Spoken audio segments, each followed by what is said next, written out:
Today, we become legends.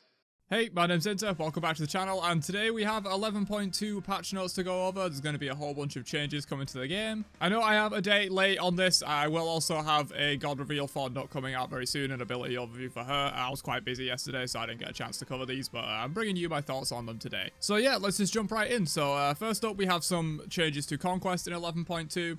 Red buff had its base magical protection on the monsters that you kill decreased. This is mainly to help mages. Mages have been struggling a little bit in the recent patches with the removal of the class bonus, which is a large part of why mages were so strong towards the end of year 10. They need a little bit of help. Mid-harpies, they've also decreased the base health on them. I think this is fine. Mid-harpies are really tanky. It's very difficult for certain mid laners to actually take them down. And it sort of makes, it doesn't make some mid-mages unviable, but it definitely hurts them a lot because they can't really solo mid-camps realistically in the early game. It's basically impossible. And so it's like only the few mages that can solo those mid-camps get like a big advantage in the early game. This will also just help junglers solo kill them as well, but most junglers don't have an issue if they're running a jungle starter. This is mainly so that mid laners can actually have a chance at taking mid harpies if they're available, because a lot of mid mages just simply couldn't until like they had like some points in their abilities first. Stygian Beacon, they have increased the second and third capture damage by 50 and 100 respectively. I don't think this was really necessary, but it's fine. Fire Giant Effigy, they have decreased the base health on it. It is quite tanky. A lot of people were doing a strategy where you make the Fire Giant shoot his line attack at the Effigy, and that does like almost half of its health immediately, and then you could kind of take it down easily. But if you weren't doing that, they take reduced damage from gods, I think, so they were quite tanky, so this is a fine change. Often you are pumping in like you know, over 1,000 damage into this that could have been pumped into the Fire Giant, and at that point like the 15% damage increase versus like 1,000 something damage you were putting into this, it's like you don't actually gain as much, so I think this is a good change. They've also decreased the lifesteal blocking debuff from 50% to 25% on all map bosses. I think they mention it here.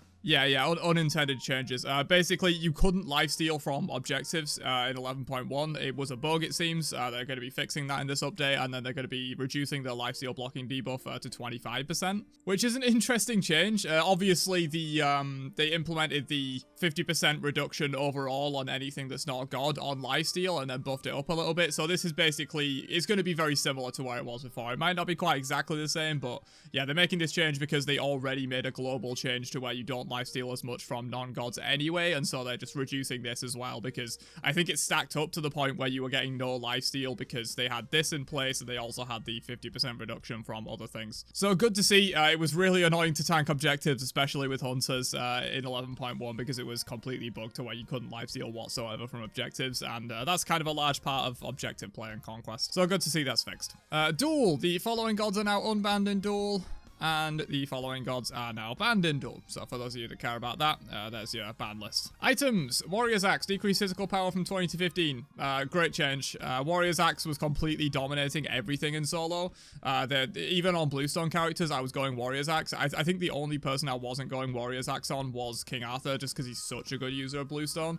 But even on Cuchulainn, even on Tyr, who would normally go Bluestone because they're very good users of it, I was just going Warrior's Axe because the 20 power for the laning phase is insane, and Sundering Axe is still really strong in the late game anyway. Plus the Warrior's Axe passive is super good for trading in lane as well. Like, it does hit you clear a little bit, but the thing is it has 20 power on it, which is more than Bluestone had. I think Bluestone has 15, so these are now even on power, so now I guess there's more of a choice. You know, do you want to go for more trade and potentially more burst damage in the late game with a Warrior's Axe into Sundering Axe, or do you want to go Bluestone, have that bigger advantage on clear, get pressure in your lane, and then have a little bit more sustained damage in the late game, I guess, but a little bit less burst. Great change. Warrior's Axe was completely taking over solo. Hopefully some other starters have a chance to shine now. Alternate timeline, decrease the protections by 5 of each. This is fine. A lot of people are picking up alternate timeline since the buff, and so I think it's fine to give that a little bit of a touchdown. It's a very frustrating item to play against, and when it does become the actual meta, which I wouldn't say it became the complete meta, like some people still were going Pendulum if they didn't think they needed alternate timeline, but it was becoming very popular, and this is an item where you don't want it to be popular. If this is being built on every single mage in the game all the time, it becomes really frustrating to deal with, so fine with a nerf for this, absolutely. Horrific Emblem definitely needs nerfs. Inbound absolutely hates this relic, and I do not blame him for it. This is definitely, I mean, I guess you could say Beads is the strongest relic in the game, and it always has been, but if we're excluding Beads and maybe Blink, Horrific Emblem was definitely the strongest relic in the game, so definitely needed some nerfs here. They have decreased the slow by 5% and increased the cooldown by 10 seconds on the base.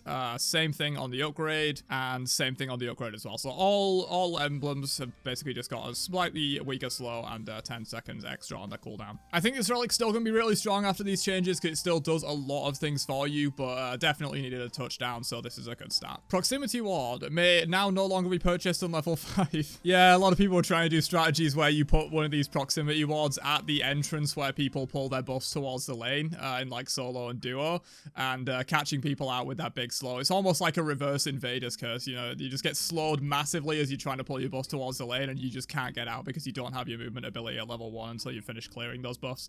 So yeah, people are using them to gank people. I think it makes sense to only allow you to be purchased at level 5. Demon Blade, remove the passive attack speed. Great change. I've always been a proponent of the fact that I don't think crit items should also give you a bunch of extra stats. I do think Demon Blade just shouldn't have attack speed on it in general, but maybe that's a bit of a hot take because it also provides pen. You know, I think the fact that this provides crit, power, attack speed, and pen all in one item is like really strong. But yeah, removing the passive attack speed is a good change. I think crit builds should have that trade-off of like you don't have quite as much attack speed or quite as much pen as you would in a normal Kind Shred build. Devoted Deathbringer decreased crit multiplier from 1.25, wasn't it 1.3, or did they hotfix that? Well, they have decreased the crit multiplier on Devoted Deathbringer down a little bit. Obviously, crit builds were very strong. You had like these full overcap crit builds with 4 crit items that were quite good, but honestly, a lot of people were just going Gilded, Demon Blade, and Devoted Deathbringer, and that gets you like slightly over 100% crit chance.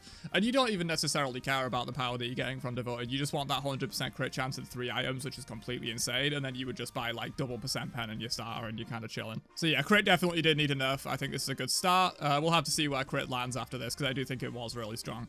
Buffs: Conduit Gem, decrease time to stack in half, and also decrease the true damage per stack. Okay, so they're basically making it so that Conduit Gem is available more often, but does less damage overall. I have to say, I'm not sure if I like this change. I mean, it's going to help a lot in terms of making Conduit Gem like the go-to wave clear option, but it also does hurt Conduit Gem in the sense that like a lot of the time you would go gem on stuff like Janus, maybe even Scylla, because your early game clear was so bad, especially at the buffs. And so Conduit Gem would really help you out with that, because the burst was like absolutely huge that you could get from Conduit Gem on those buffs. So yeah, basically it'll be up more often. It'll help overall with your general wave clear and stuff a little bit better, but it's going to be a little bit weaker for like that initial big burst of like clearing camps at the start of the game or stuff like that. Archmage's Gem, they have decreased the time to stack as well in half, but they haven't nerfed the damage on Archmage's Gem whatsoever. I think this is good. Archmage's Gem was definitely the least bought of like probably all the mage starter upgrades in like the last year or so. Gem of Focus is usually the go-to if you're buying this on like a Janus or a Guardian solo or something like that, and then obviously both Sands upgrades have been very popular. Vamp Shroud upgrades are quite popular, especially Bloodsoaked Shroud on like mage solos and Guardian solos lately. So yeah, I think it makes sense to give Archmage's Gem a little bit of a buff. This item's very scary if it is good, so if this becomes good, this is going to be very crazy. Death's Temper, decrease the max stacks in half, increase the basic attack damage from 3.5 to 7, so basically it's going to have the same amount of basic attack damage overall. You're just going to be getting it in 5 stacks instead, and they've increased the health from 75 to 150. So Death's Toll is quite obviously the worst Hunter starter at the moment, so I think some buffs to this makes sense. This is pretty crazy though. I do like the change to the max stacks. I think it was quite difficult to keep this thing up unless like you were getting rolling with some kills in a late game team fight. Getting to 10 stacks was quite hard. But yeah, getting an extra 75 health as well. This could definitely help Death's Temper compete with some of the other Hunter starters. Rejuvenating Heart, shared healing increase from 33 to 75. What? The lifesteal changes have made a pretty positive impact over the board. And though this buff looks scary, the majority of magical lifesteal items are already suffering from the AoE penalty. Yeah, we know that. Anyone who's not aware, any ability that is AoE only lifesteals 1/3 of the initial value, so you have to hit at least 3 targets with it to get a normal lifesteal amount. So Rejuvenating Heart was granting 33% of 33% for many characters, which just didn't feel like enough. Okay. I didn't realize it was kind of compounding on itself like that. 75% does seem like a lot though. Obviously in team fights is where you really want this to be good, so I see why they made this change, because in team fights you're often hitting single targets or like 2 targets with AoE abilities, and they are getting nerfed on that 1/3 AoE penalty, compared to like if you're clearing a minion wave, you don't really care about the AoE penalty, because if you're hitting 6 minions, you're getting double lifesteal anyway, because it's reduced by 1/3 and then multiplied by 6, so you're getting double. But the problem is like this item isn't really that useful in terms of like sustaining, I guess, your support off of like the mid wave or whatever. It's just is not that useful. However, this could lead to some pretty crazy situations with specific single target magical abilities. I'm not sure if Scylla's 1 still works this way, but Scylla's 1 used to be counted as single target regardless of if it was level 5 or not. And so you could AoE people and you would get 3 times lifesteal because you're hitting 3 targets, but the ability still counted as single target and you would heal for full. So that could be a funny interaction there. But I'm not sure if that's been changed. Scylla's 1 might just be classed as AoE now. But yeah, interesting. We'll have to see how Rejuvenating Heart plays out. Vibrant Shard, they have increased the physical and magical scaling by 5% each. Vibrant Shard wasn't really picked up a whole lot, so I think this is fine. Cannoneer's Cuirass, increased the procs by 5. We all, yeah, they're saying it here. Cannoneers is so close to viability, yeah. It's just, this item is very scary. It's bad at the moment, but like, if you buffed like the gold generation, or if you made it like comparative stats to something like Thebes, obviously you can't do that. Thebes stats are insane. But if you did do that, like, this item could become absolutely crazy, because gold generation historically has been really broken. We had Midas boots back in the day. We all saw the 5 compassion meta that we had a while back, where everyone would just buy the green support starter in the early game and just farm gold. Even Guardian's Blessing in solo lane, where solo laners would just stare at the wave dying to get the assist because Guardian's Blessing was more efficient to get gold. You got to be a little bit careful with gold generation, and so I think 5 of each procs is fine to just get people to try this item out and see if it's good. But yeah, it's been in the game since, what, the start of year 10, I think, and really not seen any play. Blackthorn Hammer, they have decreased the cost by 150 and increased the health by 50. God damn. Okay, that's a big buff. Blackthorn might be here to stay. We all know how valuable a little bit of power is in the early game solo and laning phase, so being able to rush Blackthorn Hammer and have it 2200 gold, that's now like cheaper than Glad Shield. That's like the same price as Soul Eater. That's cheaper than Breastplate. That's cheaper than a lot of options that you could go in solo now, whereas it was previously either the same price or more expensive. So this is a rush now, makes a lot more sense. This is a really big buff to Blackthorn Hammer. We'll have to see how that plays out. And finally, Titan's Bane. They have increased the power by 5 and decreased the passive internal cooldown from 6 to 5. Yeah, no one really builds Titan's Bane, except for sometimes Hunters in a Kin Shred build if they really want more percent pen. But the thing is, a lot of the time, Executioner and Dominance is enough, and you don't need Executioner, Dominance, and Titans. That's just overkill. And instead of going Executioner Titans like you used to in like the old builds, you just go Executioner Dominance, and that's usually better. And as for Assassins, Serrated Edge is just infinitely better than Titan's Bane a lot of the time. You really don't need that like massive 40% pen boost because you're not targeting tanks as the Assassin. That's not your job. Your job is to kill the backliners, the squishies, so you don't really need the Titan's Bane quite as much. And so a lot of the time you would just go Serrated Edge, get that flat 20% pen, and get a bunch more useful stats that Titan's Bane doesn't have, like movement speed and lifesteal and stuff like that. So we'll see where Titan's Bane lands. I think it's fine to give it a small buff. Athena, they have decreased the damage mitigation and the movement speed. They now scale up to the same amount that they did in the late game, a little bit weaker in the early game. Only 10% movement speed and mitigations now when you get that Athena ult on you. Definitely going to make her a lot weaker, but we have seen Athena be a very sticky presence in the meta basically since, I don't know, a few patches towards the end of last year. She just like rocketed into the meta after those spicy changes, and she really hasn't fallen out. Even with the lack of pro play, where Athena, I feel like it is one of those characters where the pros really enjoy it because global mobility allows you to make so many different plays across the map if you have a team with communication. Athena less good in random ranked and casuals for that reason, but she's been very sticky in the meta, so I think some more nerfs for her makes sense. Mara Brigitte increased the base cooldown of her 1 by 2 seconds and decreased the initial hit damage scaling of Spirit Seas by 5%. I think this is fine. I think Marmand is getting to a point where like she's kind of fine. She is a very difficult character to play, and so like she does have very skewed win rate numbers. If anyone plays this character in like silver, they're gonna have a really bad time because she does require a lot from you to play effectively. But when we see her in high level play, we saw her at Worlds as well. The Dragons played her quite a lot, and she just, it seems really strong. So I think some more nerfs for her does make sense. But you don't want to go too crazy. One, because I think she's not too far out of balance now. I think this plus like maybe one more nerf and she'd be completely fine. And also, if you nerf her down into balance for the high level players, she's going to be completely unusable for the low level players just because she does require a lot from you as a character. Thoth, they have decreased the bonus scaling on subsequent hits from his 1 by 5% and also decreased the scaling on his ult by 5%. Dude, Final Judgment has 125% scaling. That's kind of insane. Yeah, I think if anything with Thoth, I'd like to see them hit the cooldown reduction by hitting gods from his 1. I think like if you hit all 3 shots in the late game, it's like a 4-second cooldown or something stupid. So I think I would have liked to see them hit the cooldown reduction or the base cooldown on the ability. I think it's just up so often that you can just poke people out so effectively in late game team fights. Is part of the reason why Thoth is so strong. And then as soon as you hit them with like a couple of these, they're in range to die to your ult instantly. So, but yeah, some Thoth nerfs is good. He's been very strong lately.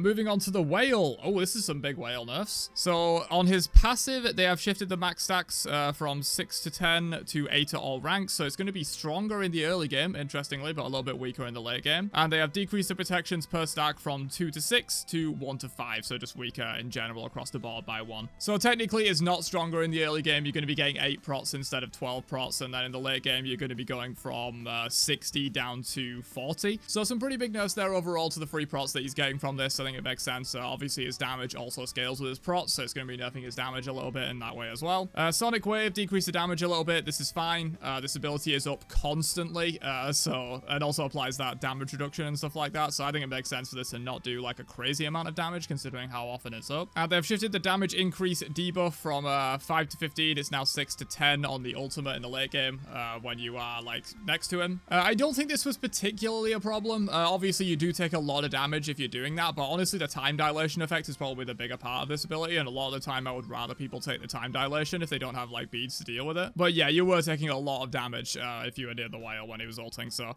I think this is good. This is some good nerfs for the whale overall. We'll see where he lands after this. He's obviously been dominant, arguably best god in the game since his release. Completely dominates the laning phase and does really well in team fights too, so I think these are good nerfs. Kukul can decrease the movement speed on Slipstream from 60 to 80 down to 50 to 70. Obviously this decays off you over 4 seconds, so it's not actually this strong. It lasts 4 seconds, but it's not 80% for 4 seconds. It decays off you at 20% per second. And then they have increased the cooldown of it as well from 15 down to 11 to 15 down to 13. Yeah, I think this is fine. This ability was making Cuckoo way too safe in the late game. Everyone thinks of him as this no mobility god just because he doesn't have a dash, but this ability with full slow immunity and this massive movement speed for 4 seconds and such a low cooldown, like if you're building 40% cooldown, this goes down to like 7 seconds, so it ended up being really very safe in the late game. And I'm glad they're hitting this rather than hitting his damage. I think that's smart. I think it's cool that he has like this ridiculous amount of damage output that he can do in the late game, completely one-shot people, but I think nerfing his safety makes more sense, so there's more counterplay to him and he can't just press 2 and run away from basically anyone. Some small Hachiman nerfs. They have increased the cooldown on his 2 by 1 second and increased the cooldown on his ult by 10 seconds. This is fine. Hachiman, again, another one of those picks since the spicy changes that has just been really dominant. I wouldn't say Hachiman is like a problem per se. He is definitely too strong and does need some nerfs so that other hunters have a chance to shine, but I wouldn't say he's particularly like a god that's completely breaking the game, like for example Baka Kojira might be. But yeah, he has been basically arguably top 1 hunter, definitely top 3 hunters for like months and months, so I think some more nerfs to him does make sense. And her, they have also decreased the slow on shifting sands by 5% at all ranks, and her, another very popular hunter. Again, I don't think he's particularly a problem character, I just think he's the best of the hunters at the moment, and if you nerf Anher and Hachiman, some other hunter will rise up and take his place. The builds are really good for them right now. Charon, very famously quite strong at the moment. A lot of people don't recognize how strong he is, but if you look at win rates, he's absolutely dominating in basically all ranks. They have decreased his shield health from 2.5 to 2% of Charon's health on his 2. This is one of the strongest aspects of Charon that goes very underrated. Obviously, he has some flashy ults and stuff like that, but this big shield from his 2 is like a large part of why Charon's so strong, so nothing that makes complete sense. Vambana, they have decreased the power from 35 to 75 to 25 to 45. God damn. And then also nerfed the lifesteal down to 30%. I mean, I'm happy about this because I think giving 75 free power on his ult is just way too much, but that's a huge nerf, dude. He loses 30 power at the max rank of this ability. Yeah, I just made a video on Vambana recently on why I think he'll never be balanced. Will these nerfs pull him into balance, or will they completely kill him, or will he still be dominant? God knows. Vambana's a very hard character to balance. I do not envy the balance team trying to keep this guy in a reasonable spot where he's not like dominating the game or being completely useless. Hades buffs. Okay, a 10% protection debuff on Pillar of Agony. That's fine, I suppose. I don't think Hades is bad per se, though. I think there's a lot of other gods I would look at buffing before I buffed Hades. But I guess they lost their class passive as well, so maybe Hades is a bit worse than I'm thinking. I obviously haven't seen him in solo in ages. It's been basically all warriors. Hebo increased damage to minions from 15% to 20% and decreased mana cost a little bit in the late game as well. That's fine. Again, Hebo isn't a character I particularly would look at for a major boss. There's probably other characters I would want to buff first, but yeah, I guess it's fine. We haven't seen Hebo in quite a while. It's just I don't want him coming back into the meta, honestly. Hu Yi increased the damage on Ricochet by 5 at all ranks. Throwaway change, not really going to mean anything. Xing Chen Increase the damage reduction from 20 to 50 to 30 to 50, so a little bit stronger in the early game in terms of reducing basic attack damage. Maybe Jing Chen come into the meta a little bit to counter those crit users, perhaps. And Hook Slam, they have decreased cooldown from 14. It now scales from 14 to 12 in the late game, so gonna have that knock up a little bit more available in late game team fights. Cerberus, Soul Expulsion, new effect. Killing a god grants 2-second reduced cooldown on Soul Explosion. Oh, killing a god's soul, sorry, not killing a god. Ah, interesting. So you jump in, you press 2, it kills like maybe 2 or 3 souls, and then you get like a few second refund on this. You can start jumping to like chase.